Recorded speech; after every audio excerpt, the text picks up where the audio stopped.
case briefs, and so much more. LSData's got what you're looking for.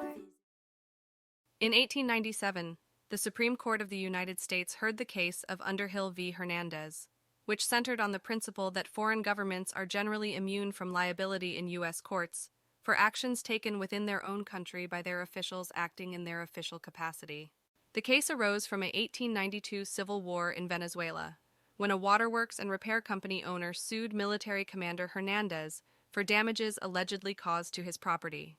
The court found that Hernandez was acting in support of the Revolutionary Party that had overthrown the existing government.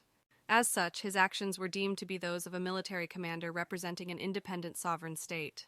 The majority opinion, delivered by Chief Justice Foley, established that courts of one country cannot sit in judgment on the acts of another government done within its own territory, and that foreign nations generally do not judge the merits of a civil war. The Supreme Court ultimately upheld the Circuit Court's dismissal of the case against Hernandez, determining that his actions as a military commander for a revolutionary government were not subject to adjudication in another government's courts. The lower court's dismissal was reaffirmed, and the case set a precedent for the immunity of foreign governments in U.S. courts for actions taken within their own territories. Case briefs, and so much more.